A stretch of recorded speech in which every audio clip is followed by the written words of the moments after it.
अस्सलाम वालेकुम। आज का जो हमारा टॉपिक है उसमें हमने इंसुलेटर कंडक्टर और पैरेलल सीरीज़ कम्बिनेशन और उससे रिलेटेड आपने न्यूमेरिकल भी करने हैं। सबसे पहले हम कंडक्टर की बात करते हैं। ऐसे सब्सटेंस जिसमें करंट इजीली फ्लो करता है वो, या जो करंट को फ्लो करने की इजाज़त परमिट या परमिशन देते हैं, वो आपके पास कंडक्टर कहलाते हैं। जितनी भी मेटल है गुड कंडक्टर ऑफ इलेक्ट्रिसिटी होती हैं। इंसुलेटर जिसमें से करंट क्या होता है, कंडक्ट नहीं होता है या इलेक्ट्रिसिटी पास नहीं होती, वो इंसुलेटर होता है। अब वजह क्या है कि इंसुलेटर भी सॉलिड है, कंडक्टर भी सॉलिड है, लेकिन उसमें से करंट नहीं फ्लो कर रहा, उसमें से फ्लो कर रहा है कि इनके जो आउटर शेल होते हैं ना कंडक्टर में, उसमें फ्री इलेक्ट्रॉन पाए जाते हैं, उसमें इजीली करंट फ्लो करता है। इंसुलेटर में फ्री इलेक्ट्रॉन नहीं पाए जाते, इसलिए उसमें से करंट फ्लो नहीं करता। एक रीज़न ये होगी। दूसरा, इंसुलेटर की जो रेजिस्टेंस होती है वो बहुत ज़्यादा होती है, इन्फिनिट कह सकते हैं आप, इसलिए जब रेजिस्टेंस इन्फिनिट होगी तो करंट फ्लो नहीं करेगा। जबकि कंडक्टर की जो रेजिस्टेंस होती है वो कम होती है, इसलिए उसमें से करंट फ्लो करता है। लेकिन टेम्परेचर के बढ़ने से वो रेजिस्टेंस बढ़ जाती है। कैसे बढ़ती है? जब टेम्परेचर बढ़ेगा तो इलेक्ट्रॉन की जो कोलिजन होगी वो ज़्यादा हो जाएगी, उससे रेजिस्टेंस बढ़ जाती है। तो ये वजह होती है कि कंडक्टर में से करंट फ्लो करता है और इंसुलेटर में से करंट फ्लो नहीं करता। कंडक्टर की जो रेजिस्टेंस होती है वो टेम्परेचर के बढ़ने से बढ़ जाती है। इंसुलेटर को आप वक्ती तौर पे तो चार्ज कर सकते हैं, अदरवाइज़ वो कंडक्टर में कन्वर्ट नहीं होते। वो कैसे जी? अगर आप इंसुलेटर को रब करेंगे तो उस पर चार्ज आ जाता है, जो कि साथ ही ट्रांसफ़र कर सकते हैं आप, लेकिन उसको क्या करेंगे, वो इंसुलेटर ही रहेगा। चार्ज ख़त्म होगा, वो दोबारा इंसुलेटर बन जाएगा। जैसा हमने पिछले चैप्टर में सीखा था कि हम ग्लास को रब करते हैं तो उस पर क्या आ जाता है, चार्ज पैदा हो जाता है। तो ये था इंसुलेटर कंडक्टर। नेक्स्ट हम चलते हैं कम्बिनेशन ऑफ रेजिस्टर्स की तरफ, जिसमें हमारे पास पहला कम्बिनेशन है सीरीज़ कम्बिनेशन। सीरीज़ कम्बिनेशन में 3 रेजिस्टर्स आपने सीरीज़ में ज्वाइन कर दिए। आगे इसके साथ क्या करेंगे जी, की लगा देंगे और साथ आपने बैटरी अटैच कर दी। तो सीरीज़ कम्बिनेशन है, करंट देखेंगे सेम फ्लो कर रहा है, यानी हम ये कह सकते हैं I1 is equal to I2 is equal to I3 के। लेकिन जब आप इनके टर्मिनल देखते हैं, क्रॉस द पोटेंशियल डिफरेंस दोनों में क्या हो जाएगा, डिफरेंट हो जाएगा, क्योंकि तीनों के जो टर्मिनल है डिफरेंट है। इसलिए पोटेंशियल डिफरेंस जो यहाँ पे V आ रहा है वो will be divided into 3 parts. अब वो 3 पार्ट्स कौन कौन से हो जाएंगे आपके पास? पोटेंशियल डिफरेंस, जो नेट पोटेंशियल डिफरेंस है वो V है, which is equal to V1 plus V2 plus V3 के बराबर आ जाएगा। अब ओहम लॉ के मुताबिक V is equal to IR होता है, V1 is equal to I into R1, V2 is equal to I into R2 and V3 is equal to I into R3। ये सारी वैल्यूज़ जो मैंने यहाँ पे लिखी है यहाँ पे आप रिप्लेस कर देंगे। तो V is equal to I into R1, I into R2, I into R3, और V की जगह आप IR लगा दें, यहाँ से I कॉमन ले लें, R1 R2 प्लस R3, ये आई से कैंसिल हो गया। अब ये जो बचेगी ना, ये इक्विवेलेंट रेजिस्टेंस आ जाएगी 3 रेजिस्टर्स की। अब ये रेजिस्टेंस सम आ रहा है, इसका मतलब क्या हुआ कि सीरीज़ में लगाने से रेजिस्टर्स की रेजिस्टेंस क्या होती है, बढ़ जाती है। अगर आपने 3 की बजाय n रेजिस्टर्स लगाए हैं तो n रेजिस्टेंस के लिए क्या हो जाएगा आपके पास, R1 R2 R3 and so on Rn आ जाएगा। आगे एंड में आप इसका रिजल्ट रख लेंगे कि in series combination equivalent resistance equal to combination या sum of combination of all resistance connected in series combination. और दूसरा, इसकी जो वैल्यू होती है, इसकी वैल्यू जो सीरीज़ कम्बिनेशन में सबसे बड़ी रेजिस्टेंस होती है उससे भी ज़्यादा आती है। सपोज अगर सीरीज़ कम्बिनेशन में सबसे बड़ी रेजिस्टेंस आपके पास 200 ओम है तो इसकी वैल्यू 200 ओम से ज़्यादा आएगी, 300 आएगी, 400 आ जाएगी, यानी उससे ज़्यादा आएगी। ये इसका आखिर में रिजल्ट आपने लिखना है। पैरेलल में 3 आपने रेजिस्टर इस तरह ज्वाइन कर दिए एक दूसरे के ऊपर कि इनका जो लेफ़्ट टर्मिनल है वो कॉमन हो और राइट टर्मिनल भी क्या हो जी, कॉमन हो जाए। अब इसके साथ आप क्या करेंगे, की लगा देंगे और साथ बैटरी अटैच कर देंगे।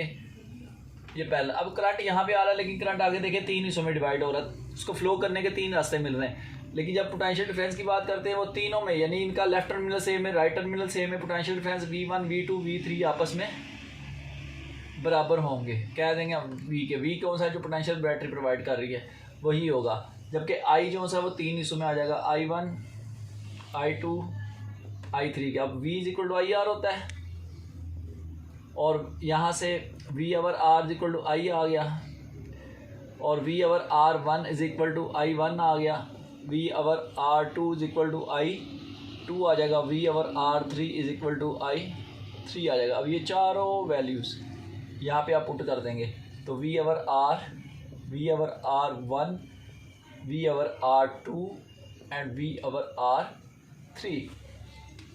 यहाँ से V कॉमन ले लिया आपने, 1/R1, 1/R2 and 1/R3, VB से कट गया।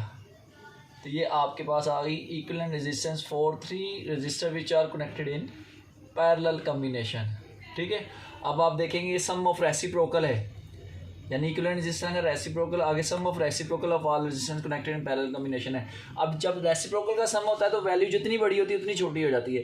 अब इसकी वैल्यू क्यों कितनी होगी, इसकी वैल्यू जो पैरेलल कम्बिनेशन में सबसे छोटी रेजिस्टेंस होगी उससे भी छोटी आएगी।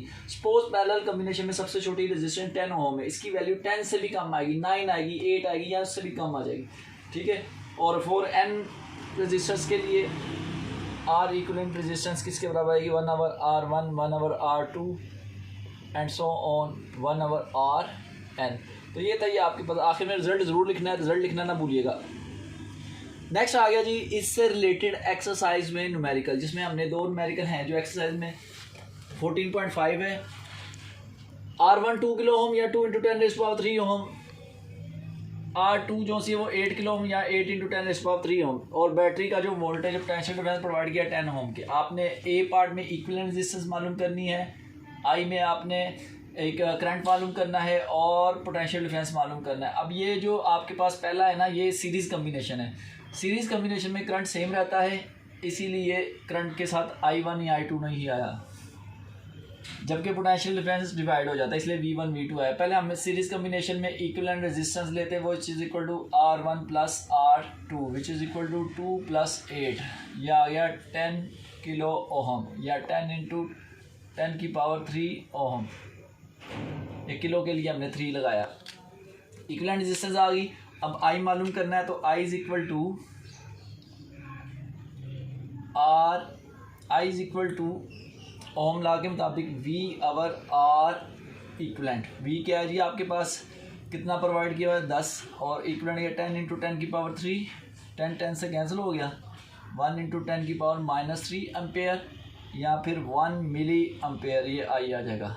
अब क्या रह गया V1 V2, तो V1 के लिए आपने क्या करना है, ओम लॉ के मुताबिक V is equal to I × R1, 1 × 10⁻³ R1 कितना है 2 × 10⁻+3, ये इसके साथ कैंसिल, तो 2 वोल्ट आ गया V1। एंड V2 के लिए I × R2, 1 × 10⁻³ 8 × 10⁻+3, ये इसके साथ कैंसिल हो गया, ये आ गया 8 वोल्ट।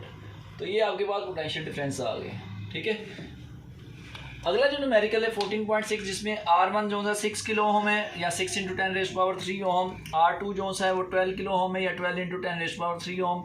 आपने ए पार्ट में इक्विवेलेंट रेजिस्टेंस मालूम करनी है, I1 I2 मालूम करना है और V मालूम करना है सी पार्ट में। I1 I2 आ रहा है, इट मीन्स के ये पैरेलल कम्बिनेशन में लिखा हुआ है, ये आपने मालूम करना है, और सी आपने पोटेंशियल डिफरेंस मालूम करना है। जब पैरेलल कम्बिनेशन होता है ना, सी पोटेंशियल डिफरेंस वही होता है जो गिवन डाटा का होता है। बैटरी को जो पोटेंशियल डिफरेंस प्रोवाइड किया जा रहा है वही है, वो 6 वोल्ट था, इसलिए मैंने सी पार्ट यहाँ पे हल कर दिया कि वो 6 वोल्ट है, वो आपके पास आंसर आ जाएगा पोटेंशियल डिफरेंस का। अब क्या रह गया जी, आपने इक्विवेलेंट रेजिस्टेंस मालूम करनी है और करंट मालूम करना है। इक्विवेलेंट के लिए 1/Req 1/R1 + 1/R2 is equal to 1/6 + 1/12। LCM कितना आ गया, 12 आ गया, इधर आ गया 2 + 1 3/12 या 1/4 आ गया 1/R इक्विवेलेंट। जब आप रेसिप्रोकल करेंगे जी, R equivalent is equal to 4 kilo ohm या 4 × 10⁻+3 ओहम आ जाएगा। ये आपके पास इक्विवेलेंट रेजिस्टेंस आ गई। ठीक है, अब क्या मालूम करना है, करंट मालूम करना है बी पार्ट में। I1 is equal to V/R1, V कितना है जी आपके पास, V है 6, R1 कितना है 6 × 10⁻3, तो ये कैंसिल हो गया, ये आ गया 1 × 10⁻³ एम्पेयर या 1 milliampere. I2 is equal to V/R2, 6 12 × 10⁻+3, ये आ गया 0.5 10⁻³ एम्पेयर या फिर 0.5 मिली एम्पेयर। तो ये करंट आ गया जी।